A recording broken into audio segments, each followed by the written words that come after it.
High, আশা করি আমার বরবাদ teaser নিয়ে যে রিভিউ বা রিয়াকশন ছিল সবাই দেখেছেন। তো আজকে মূলত আমি যে কাজটা করব সেটা দু একদিন দেরি হয়ে গেছে। মানে গল্পটি কি ধরনের হতে পারে, কিংবা হচ্ছে সাকিব খানের চরিত্রই বা কিরকম হতে পারে, কিংবা হচ্ছে এই টিজারটি কিভাবে এডিটিং করা হয়েছে, মিউজিক কিভাবে ব্যবহার করা হয়েছে, অ্যাম্বিয়ান, মানে এই সব কিছু নিয়ে আজকে মোটামুটি একটা ধারণা দেওয়ার চেষ্টা করব। তো আশা করি সঙ্গে পাবো। তো ভিডিওটি শুরু করছি। টিজারের শুরুতেই বলা হয়েছে যে use headphone for better experience. প্রথম ডায়লগ, আমার মা হয়ে লজ্জা হয়। প্রথম পুরোটাই ব্ল্যাক আউট এবং এখানে একটি ডায়লগ শুধুমাত্র আমরা শুনতে পাচ্ছি, সেটা হচ্ছে আমার মা হয়ে লজ্জা হয়। এবং তারপর পরই হচ্ছে, এবং এখানে যেই অংশটুকু দেখানো হচ্ছে আপনারা দেখতে পারেন সাকিব খানকেই দেখানো হচ্ছে। এটা হচ্ছে সাকিব খান। আপনারা একটু ভালোভাবে লক্ষ্য করুন, এই সিনটি বা এই দৃশ্যটি দিয়েই কিন্তু বরবাদের টিজারটি শেষ করা হয়েছে। এই জিল্লার মালদে,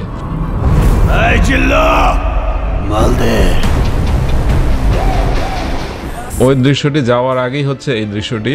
যেমন সাকিব খানের ডান হাতে ব্যান্ডেজ ছিল এবং ওই মাস্টার শটে যখন সাকিব খান হেঁটে যাচ্ছে দেখবেন তখনও মাস্টার শটে তার হাত ব্যান্ডেজ করা।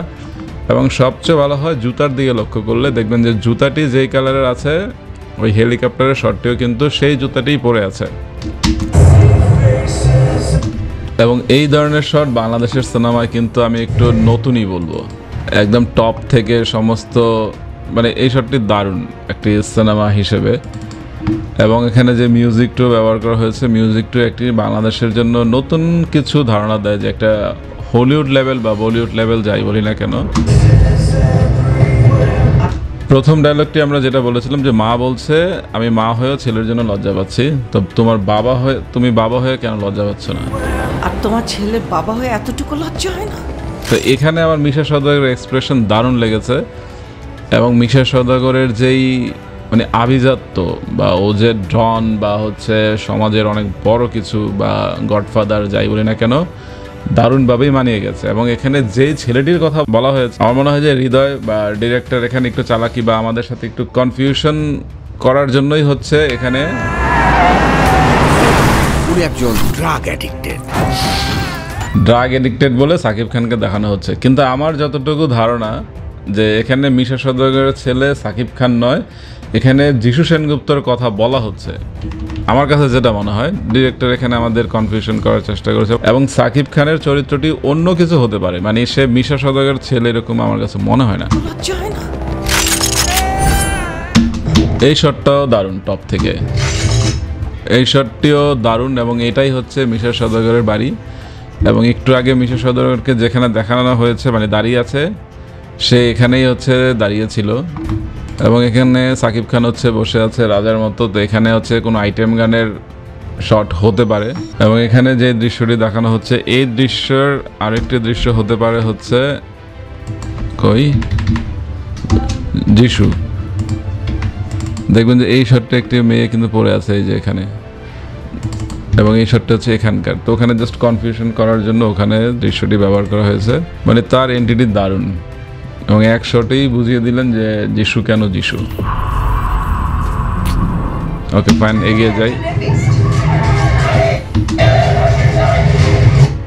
তো এখানে হয়তোবা সাকিব খানকে নিয়ে বা হয়তোবা যিশু সেনগুপ্ত নিয়ে বা মানে সমাজে রেপ বেড়ে গেছে বা ড্রাগ এডিকশন সব কিছু বেড়ে গেছে, এবং তার বিরুদ্ধেই হচ্ছে জনগণ একত্র হয়েছে যে তার ফাঁসি চাই।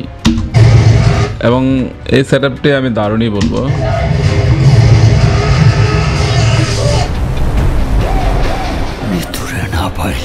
আমি পুরা দুনিয়া বরবাদ করে দিতে পারি। এবং এটা নিয়ে তো দারুণ নাটক হচ্ছে যে সাকিব খান এখানে অ্যানিমেলের চরিত্রে মানে হচ্ছে আজিজের ক্যারেক্টার প্লে করছে। ওর এখনই এই অবস্থা, ওর ফিউচার কি? এবং এই দৃশ্যটি নিয়ে কলকাতার দাদাবাবুরা ভালোই হচ্ছে খেলা দেখিয়েছেন। আমরাও বলেছি যে এই শটটি অনেকটাই অ্যানিমেলের। সাকিব খানের কপাল থেকে টপ টপ করে পড়ার কথা ছিল রক্ত, কিন্তু এখানে আসলে পড়তেছে পানি। মানে এখানে অ্যানিমেশন টিমে যারা ছিলেন তাদেরই ভুল। এই যে আমি স্লো মোশনে দেখাচ্ছি, এই যে এটা জাস্ট পানি পড়তেছে এই যে নাক থেকে। এখানে যে ব্লাড গড়িয়ে পড়বে ওইটা গ্রাফিক্সটা ঠিক মতো হয়নি, এটা গ্রাফিক্সের ভুল।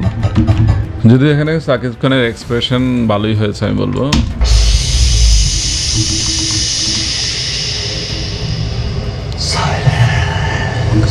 এবং আমি বলবো যে পুরো বরবাদ টিজারে এই শটটি দারুণ, সবচেয়ে দারুণ বা 1 নম্বর শট হচ্ছে এইটাই। সাকিব খানের যে অ্যাগ্রেসিভ লুক এবং তার ক্যারেক্টারটি যে বরবাদে আসলেই বরবাদ করে দিবে সেটার একটা ধারণা পাওয়া যায় শুধুমাত্র এই শটটি দেখলেই। আরেকটা কথা বলে রাখি যে এই শটের আগের যে সিকোয়েন্সটি আছে সেটা হচ্ছে এখানে, যেমন সাকিব খান আসছে গ্যারেজে বা হচ্ছে এই যে মারামারি, আপনারা দেখলেন যে লাশের স্তূপ পড়ে আছে, তো লাশের স্তূপ হওয়ার আগের দৃশ্যই হচ্ছে এই দৃশ্যটি হবে, মানে এখানে একটা ভালো ফাইট সিকোয়েন্স হচ্ছে আপনারা দেখতে পাবো। নিতু চরিত্রে অভিনয় করছেন এখানে হচ্ছে ইদিকা পাল, এবং তাকে নিয়েই হচ্ছে সমস্ত কনফিউশন বা সিনেমাটি হয়তো বা হবে, যে যিশুও হয়তো তাকে চাবে, সাকিব খানও তাকে চাচ্ছে যে নিতু শুধুই আমার। হয়তো যিশু সেনগুপ্ত এখানে হচ্ছে হাত বাড়িয়েছে, হতে পারে।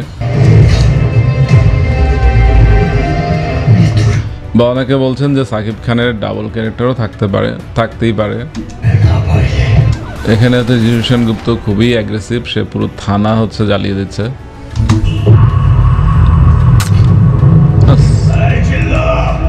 এবং ইতিমধ্যেই সোশ্যাল মিডিয়ায় এই জিল্লার মালদে ডায়লগটি কিন্তু ভাইরাল।